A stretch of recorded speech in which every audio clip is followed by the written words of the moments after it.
A'udzubillahi minasyaitonirrajim. Bismillahirrahmanirrahim. Assalamualaikum warahmatullahi wabarakatuh. Alhamdulillah, Allahumma shalli ala sayyidina Muhammad wa ala ali sayyidina Muhammad. Selanjutnya kita akan masuk pada penaklukan Andalusia di masa dinasti Umayyah ini, yaitu yang terjadi pada tahun 92 Hijriah.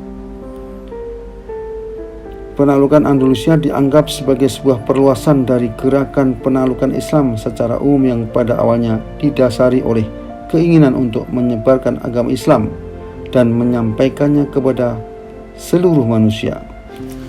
Kondisi negara pada masa Al-Walid bin Abdul Malik juga cukup mendukung untuk melanjutkan gerakan penaklukan, karena kondisi negara secara umum pada saat itu cukup kondusif dan stabil, sehingga mengakibatkan munculnya keinginan untuk berjihad di kalangan masyarakat umum, baik secara resmi maupun atas dorongan dari masyarakat sendiri.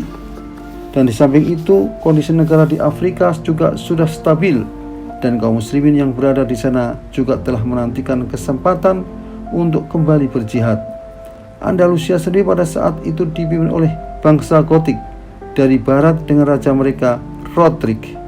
Penduduk Andalusia saat itu telah banyak menderita akibat kezaliman yang dilakukan oleh pemerintahan itu, dan mereka juga telah banyak mendengar tentang apa yang telah dilakukan kaum muslimin dalam memerintah Afrika, juga tentang baiknya perilaku mereka dan keadilan mereka terhadap rakyat dalam hukum, sehingga mereka sangat berharap agar dapat masuk ke dalam pemerintahan Islam, karena mereka merasa bahwa hal itu juga berarti akan menyelamatkan mereka dari kezaliman yang tengah mereka hadapi. Di sisi lain, kaum muslimin juga telah berpikir untuk menaklukkan Andalusia sejak masa khilafah Utsman bin Affan radhiyallahu an.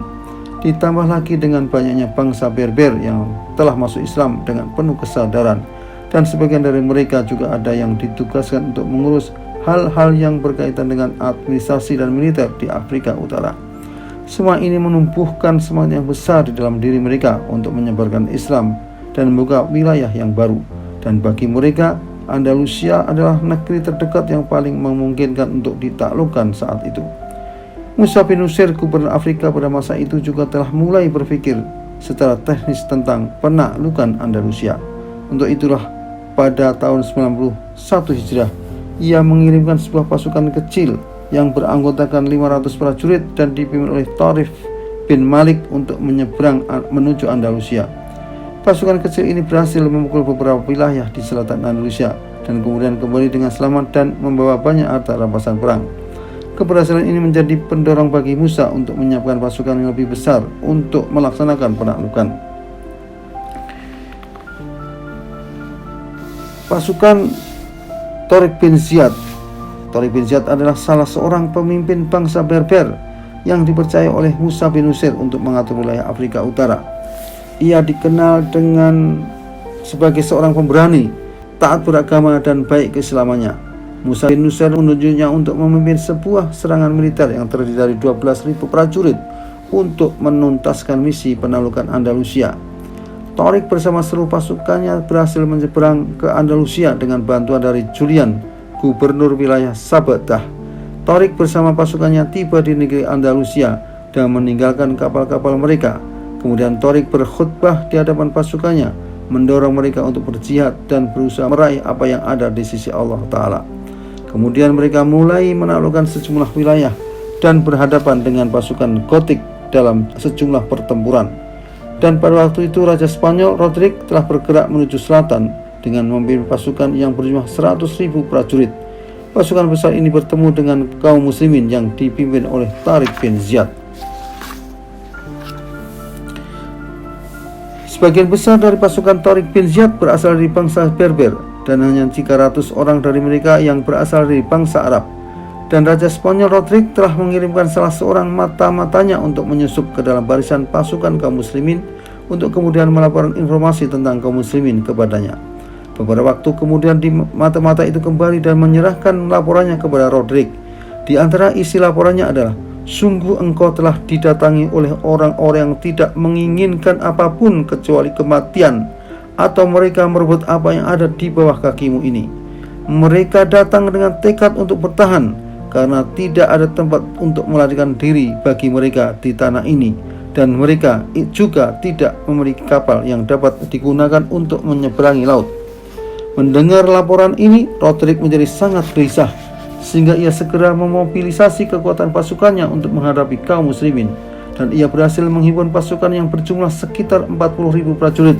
Fakta ini membuat Tariq bin Ziyad terpaksa meminta bantuan kepada Musa bin Nusair, gubernur Afrika, yang segera mengirimkan pasukan tambahan sebanyak 5.000 prajurit, sehingga pasukan kaum muslimin menjadi sekitar 12.000 prajurit.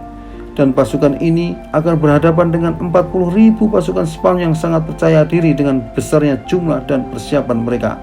Dan mereka sangat yakin akan kemenangan mereka, sehingga bahkan mereka telah menyiapkan alat untuk membawa tawanan perang dari kaum muslimin.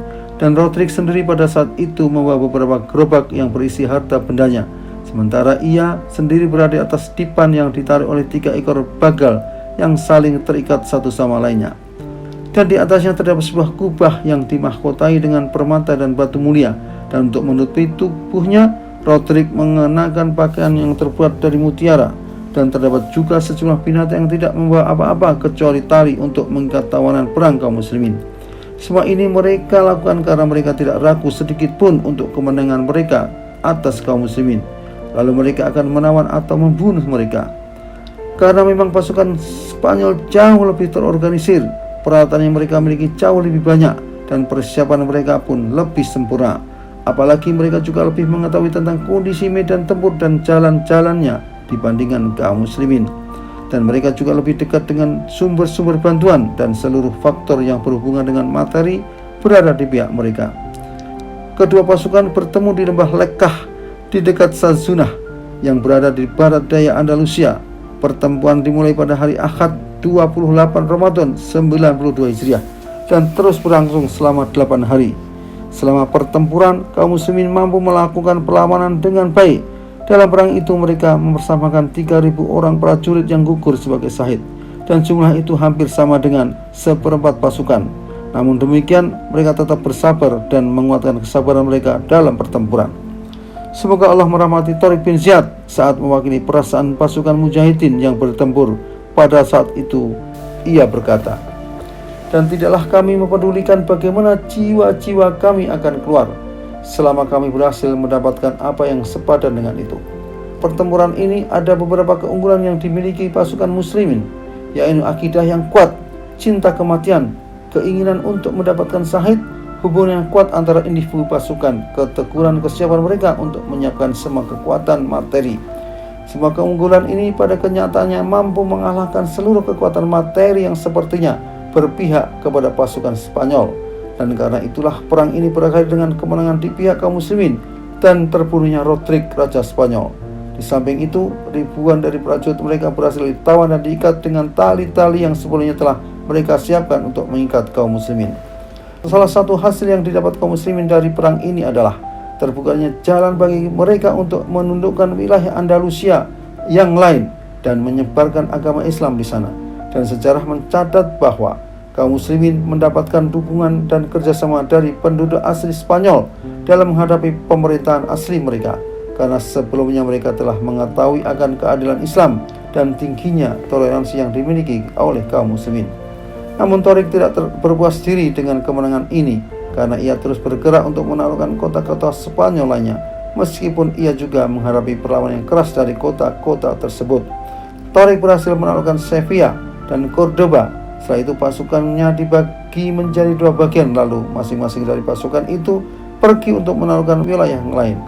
Kemudian kedua pasukan ini kembali bertemu di Toledo, di mana kaum muslimin berhasil menaklukkan kota tersebut. Saat itu Tariq juga mengirimkan surat kepada Musa bin Nusair untuk memberitahunya tentang informasi terbaru dari penaklukannya. Dan Musa bin Nusair pun memutuskan untuk ikut serta dalam penaklukan tersebut, agar ia mendapatkan pahala dan ganjaran yang baik dari Allah, dan sekaligus membantu Tariq dalam menuntaskan misinya. Apalagi negeri Andalusia sangat luas dan membutuhkan pasukan yang lebih besar untuk menaklukkan di berbagai wilayah yang cukup banyak dan tersebar di seluruh penjuru negeri itu. Di samping itu, ia juga bertekad untuk mengukuhkan penaklukan yang telah dilakukan oleh Tariq, khususnya di wilayah yang penduduknya berusaha untuk melakukan pemberontakan.